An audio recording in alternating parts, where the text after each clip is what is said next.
ہمارے محلے میں ایک بیوہ عورت آ کر آباد ہوئی۔ اس کے 2 بچے تھے۔ دیکھنے میں کافی ماڈرن نظر آتی تھی، بالکل باریک کپڑے پہنتی تھی جس میں اس کے جسم کے پیچ و خم واضح نظر آتے تھے۔ خاص کر اس کا پیٹ اتنا واضح ہوتا تھا کہ اس کی ناف نظر آتی تھی۔ وہ اکثر دکان پر سودا سلف لینے جاتی تو محلے کے مرد باجماعت اس کو دیکھتے تھے، یہاں تک کہ اس کی ناف کی گہرائی اور سائز بچے بچے کو زبانی یاد تھا۔ محلے کے لڑکے اور مرد اس کو آئٹم کہہ کر پکارتے تھے اور عورتیں اس کو گندگی کا نام دیتی تھیں، کیونکہ ان کے اپنے شوہر ہاتھ سے نکلتے محسوس ہو رہے تھے، جبکہ جوان لڑکیاں اس کے حسن و جمال اور فیشن سے باقاعدہ جلتی تھیں۔ جب کبھی وہ گھر سے باہر جاتی تو مرد اپنے بچوں کی آنکھوں پر ہاتھ رکھ دیتے اور خود ان کی آنکھیں 2 گنا زیادہ کھل جاتی تھیں۔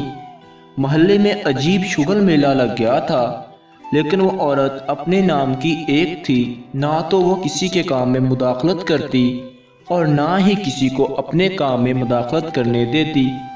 اگر کوئی مرد غلطی سے اس سے مراسم بڑھانے کی کوشش کرتا تو بیچ بازار اس کی بے عزتی کر دیتی تھی۔ اس وجہ سے کچھ عورتیں اس سے مطمئن تھیں، کیونکہ ان کا خیال تھا کہ یہ عورت بڑی سخت ہے، فیشن کرتی ہے مگر برائی نہیں کرتی۔ لیکن اکثریت کا خیال یہ تھا کہ اس کو سمجھانے کی ضرورت ہے، یا تو کپڑے ڈھنگ کے پہنے یا محلہ چھوڑ جائے، کیونکہ اس کی موجودگی سے محلے میں فحاشی پھیلنے کا خطرہ تھا۔ پھر ایک دن محلے کی کچھ عورتیں مل کر امام مسجد کے گھر گئیں اور اس کی خدمت میں سارا ماحول بیان کر دیا اور درخواست کی کہ اس نافرمان عورت کو تبلیغ کی ضرورت ہے، اس لیے یہ مقدس کام آپ سر انجام دیں اور اس محلے میں رہنے کے آداب سکھائیں یا محلہ چھوڑ جانے کی درخواست کریں۔ امام مسجد نوجوان تھا اور غیر شادی شدہ پرجوش انسان تھا۔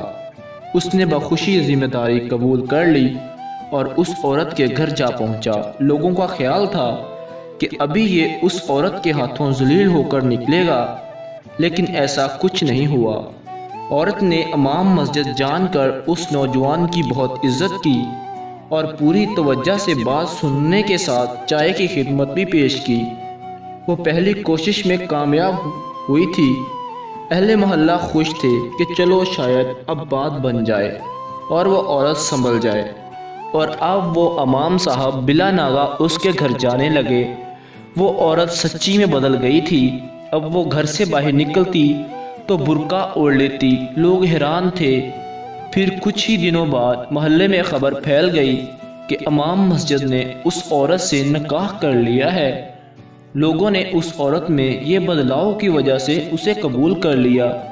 اب وہ اسلامی طریقوں پر چلتی ہے اور بچوں کو پڑھاتی بھی ہے، لیکن کہتے ہیں بچے تو معصوم ہوتے ہیں نا، ان سے پوچھو کہ کس کے پاس پڑھنے جاتے ہو تو وہ شرما کر کہتے ہیں کہ ناف والی استانی کے پاس۔ تو گائز کمنٹ میں ضرور بتائیے گا کہ آپ کو آج کی ہماری ویڈیو کیسی لگی، اور اگر آپ ایسی مزید ویڈیوز دیکھنا چاہتے ہیں تو پلیز ہمارے چینل کو سبسکرائب اور ویڈیو کو لائک ضرور کریے گا۔ تھینک یو، اللہ حافظ۔